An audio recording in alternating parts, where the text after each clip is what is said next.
I'm Jennifer Jackson here with Sunday Dinner Realty. As you may know, Sunday Dinner is very focused on giving back to the community. In fact, it's our value proposition. It's the reason we exist.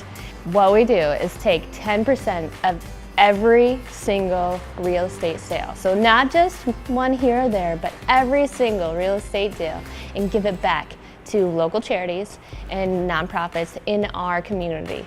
With our InFocus series, we're using social media as a platform to spread the word about charitable individuals, amazing, exciting local charities and nonprofits that are making a difference, benefiting all of us here in the local community.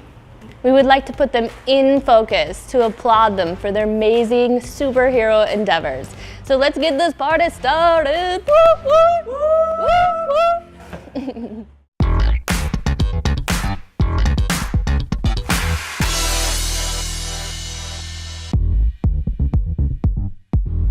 Hi, it's Jennifer Jackson, and we're here, Sunday Dinner Realty, doing our InFocus series where we take a look at local community organizations that are really making a difference. And we're here with Tami VandenBerg. Thanks for having me. Yeah. I'm doing great. Happy to be here. Thanks for coming. And it's Creston Brewery, once again, great place. So if you haven't seen it, come check it out. But we're here to talk about Well House. Now, Tami, you do a lot of things out in the world.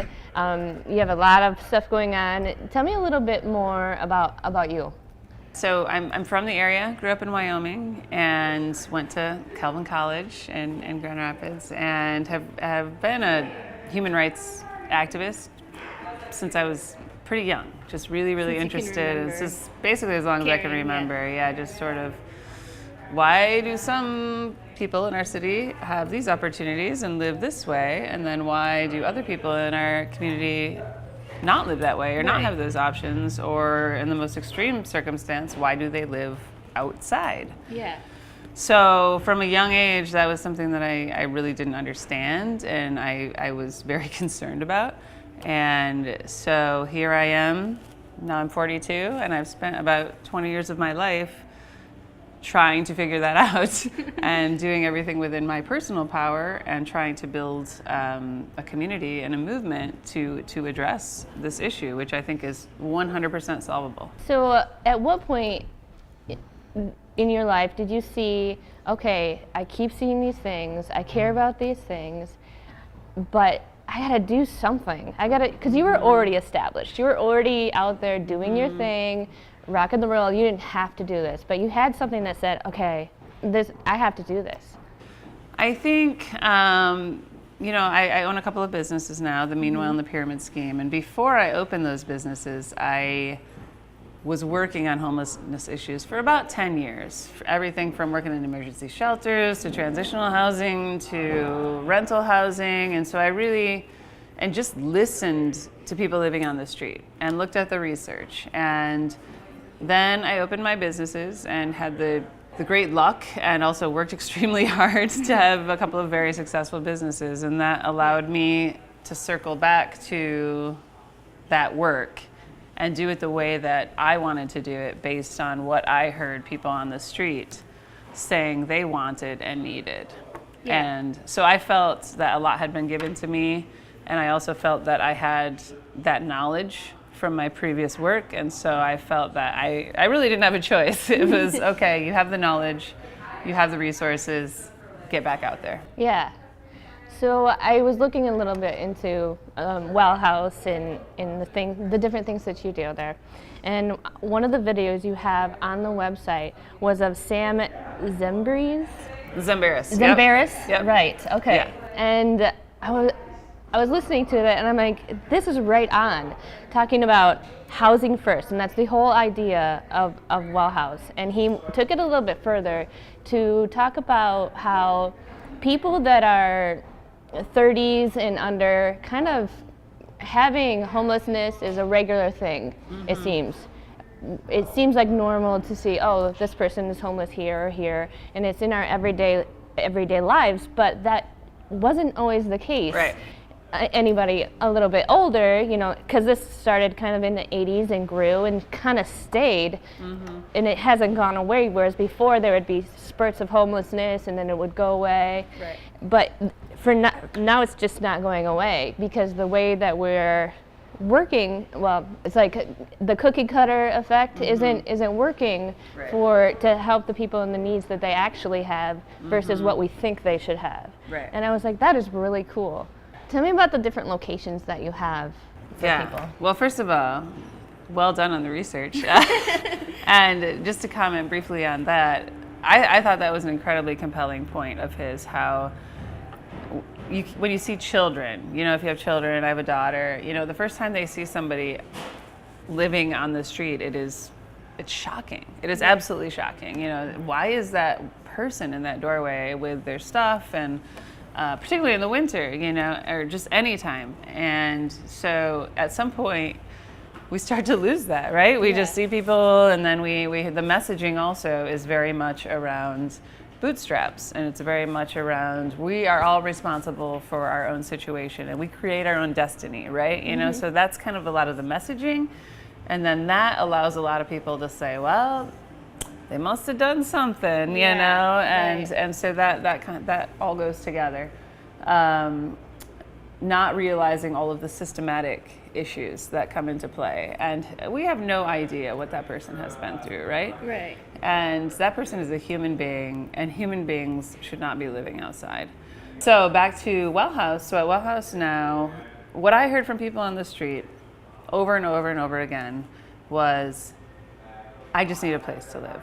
Housing first, right? Like, I'm extremely grateful for a place for a night, free food, free clothes. I'm very grateful for all of those things, which we have an enormous amount of in this city. Yeah. But what I really need is just even a room for rent. I'm happy to pitch in. I work part-time, or I have Social Security, or I have veterans benefits. I'm more than happy to pitch in. I'll share a kitchen and bathroom.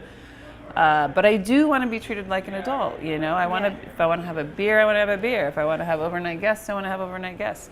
I may be a person of faith, but I would like to decide when and how to practice that. And so that was what I heard on the street, and I thought, this was a few years ago when there were a lot more houses available. Yeah. So I said, there's a lot of vacant houses out here. What if we buy some vacant houses, bring them up to code, and we just try this. We try this, and we base it on the research of Sam Zimbaris, which is give people a dignified, that's important, dignified, low-cost place to live with support as they want and need it. Yeah. Give them what they ask for once they're in housing, and you will see just incredible success. And so that's what we've seen. Yeah. I feel like this is, so if you take the time to look at it and think about the concept, it's sort of like a eureka moment. Of course this is what people need, because you have different types of people that are out there. It's not one reason. They didn't just completely fail and they're homeless. There's different reasons out there. So there's you could have an addiction, like alcohol or other sources, or it could be there's a mental illness, maybe bipolar, anything. There's so many out there, but there's reasons that they're there, and without a permanent place to stay, you cannot get better. Exactly. And having the model where you have to get better, and then you can have the resources you need. That doesn't make any sense whatsoever. I'm a little person. I like your passion. I like your fire. So I feel like And think about the numbers. I was having a conversation last week. Think about how much a 2-bedroom apartment costs. Think about how much a 1-bedroom apartment costs, and then look at a person on SSI, disability, just over $700 a month. Now go out here and try to find an apartment. What is the average 1-bedroom? 800, 900, and then much more. So that's not even the rent, let alone anything else. And then think about someone working full time. Now, think about that for a second. Full time at minimum wage. That's about $11.50 a month. Yeah. So and then what then else? Your taxes and everything else. So what else can we really expect from a human being more than working full time and being able to have a place to live? Right. So there's the way we've arranged ourselves, the way we've distributed funds, and the way we've done housing is not working well. No. And the fascinating thing to me is, though, it would not take much to do it well. Right. When Dr. Zimberis, when we brought him to Grand Rapids, he looked at the housing stock, because he travels all over the world. He looked at the housing stock, he looked at our numbers of chronically homeless people that are on the street for years at a time or multiple times. And he said, after he did his initial assessment, he said for $4 million a year, we could house 200 chronically homeless people in this city. Which, I mean, $4 million might seem like a lot, but look at the tax credits the city will give out for one project. You know, right. $14 million. Yeah. Just like that to a developer for market rate housing. So this number is not outlandish. No. And 200 people pulled off the street. So this is what I'm pushing at the city level, at the county level, at the state level. It's okay. We have a research-based method. There is evidence. Canada is adopting housing first across the entire country. That's awesome. So yeah, they're going to be just moving people into housing left and right, and it's going to be amazing. But we can do that here too. Yeah, it feels really cool that like Grand Rapids and surrounding areas and whatever can do this on their own, and can be part of a bigger solution to just build up the community. Because once these people can get past and get able to stand on their own 2 feet, that just builds up the community so much more. Absolutely. And I like that other part where he mentioned it's not just them that it's hurting. Because when we walk past somebody that is there and clearly needs help, we have to shut down a piece of us inside. So that we have to block out the hurt when we're walking past. So when you do have your one of your kids with you and you walk past and they're like, "Mommy" or "Daddy" or "Grandma," why is this person here? You have to explain to them why they don't have what they need. That's hurting all of us. That's Absolutely. Not just hurt. That person's not hurting by themselves. We're all hurting together.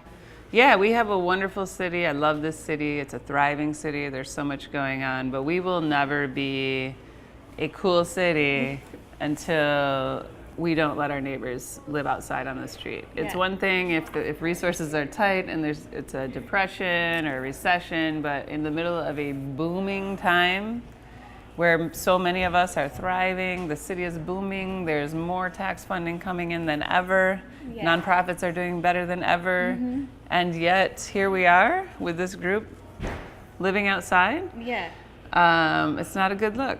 It's not a good look, and so we need to solve it.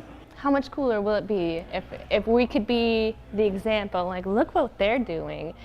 And it's not just us. I mean, we're just doing an off of example too, right? Because other people are doing it. But how cool will it be when we accomplish it? Absolutely. Well, I mean, it's already accomplished, but just grow it. I just love Wellhouse for that. Thank you. How do people find Wellhouse? So it's not just you just don't walk past somebody randomly on the street and you're like, I'm always like the sucker where I'm like, oh, I want to help them. What can I do? And you know how everybody talks about that and the different opinions so forth. Yes. But I always want to do something else. But how do people that need help find Wellhouse? A variety of ways. A lot of it's word of mouth. So if we move somebody in, most people that come to Wellhouse, we do prioritize people that are literally homeless. So either they are physically living on the street or in their car or in an emergency shelter. So if we house somebody, we've moved over 180 people off the street in the last 5 years. And so they tell everybody they knew. And so immediately we get, 5 or 10 more applications. A lot of different entities will refer people, Mel Trotter, Guiding Lights, Degage, Family Promise. And then we do have, good Samaritans, good citizens who will go down to South Division and tell people about us. And we've had folks get housing that way too. And in terms of what you can do, a lot of people ask me, should I ever give money? And I said, look, the most quintessential sort of human connection is asking for help, right? And my belief is, look, I have no idea what people have been through. I'm in no position to judge that. If I feel compelled to give, I give. Yep. If you feel compelled, give. If you don't, you know. Yeah. We don't need to overcomplicate this, Yeah. right? You know, It's a very human simple. being. If they're outside, you know, if they're in a wheelchair and you want to give them $5, give them $5. Yeah. You know, and I mean, in some ways, if you give to a charity, a nonprofit that isn't actually, you know, doing long-term solution building, but just giving out charity, you might as well give it directly to the person, Right. because then at least, you know, there isn't somebody else taking a cut off the top. Right. So, and I know for a fact that, you know, there's another myth out there that, well, people just don't want housing. They like being homeless, or they want to be homeless, or they don't want housing. Well, so we've moved 182, 83 people off the street. However, we've received close to 800 applications, and we have 145 active applications right now. So these folks want housing. Yes. We just don't have enough rooms. Yeah, and we don't live in a warm climate. It's Right. Michigan. It's cold outside. Yeah. So especially in the winter, or if it rains, just imagine all the different scenarios where you're like, it'd be really nice to be inside right now. Mm-hmm. Yeah. And just a shout out to all the other organizations providing long-term housing. You know, there's Dwelling Place, there's Community Rebuilders, there's a lot of organizations. What we try to do is we try to prioritize people that can't get into some of the other long-term housing organizations. So people that have had interactions with law enforcement, people that have struggled with an addiction, Yes. people that have had significant physical issues, because we're not trying to reinvent the wheel. We're just Right. trying to get to those people that just can't get into the other spots. Yeah. So, and do you partner with other organizations that have the needs that they, specialty needs? So if they're working with addiction, or they have, Absolutely. physical Yep. things, then they can use you as a resource when they're ready. Exactly. So we're very small, we're very grassroots, and we work with, it's funny, people ask me, what organizations do you work with? I'm like, well, how much time do you have? There's probably 30 different organizations Yeah. we're talking with, from mental health providers to rehabilitation to Meals on Wheels to credit repair. You know, we have some folks that are looking at buying a house, and we have another gentleman on hospice, you know, so we have a baby that was just born, so we have spectrum, you know. Yeah. So it is seriously, we work with half the organizations in the Complex city on any network. given Yeah. time, and there's so many great folks, but there's also just a lot of funding not going into evidence-based solutions. So that's what we want to see more of. Okay. Is there anything that we haven't already talked about that you think that you want people to know?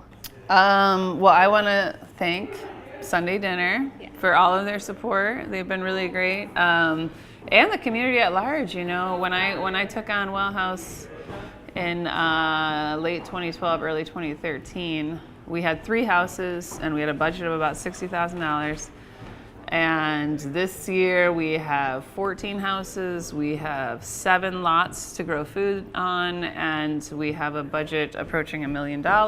So the community has stepped up in a massive way to support this idea, this solution, and on behalf of all of us, the tenants especially, you know, we're extremely grateful. Yeah, you know what? That brings up, I can't let this part go. So I just learned at your luncheon about the gardens and the things that you do where you grow food, and then people that are in the housing can work there and help out and stuff like that. That part is really cool. Yeah. And help sustain and be a part of something that's bigger, rather than it's not just, they can just go and stay there, which I'm Right. sure that they can, but if they want to be part, they want to help grow and help others while they're being helped at the same time. Right. And being able to grow your own food, it's a skill not everybody has. I'm not great with plants, so I'm still learning on myself on my own. Oh, I shouldn't have done that. That tomato's struggling. So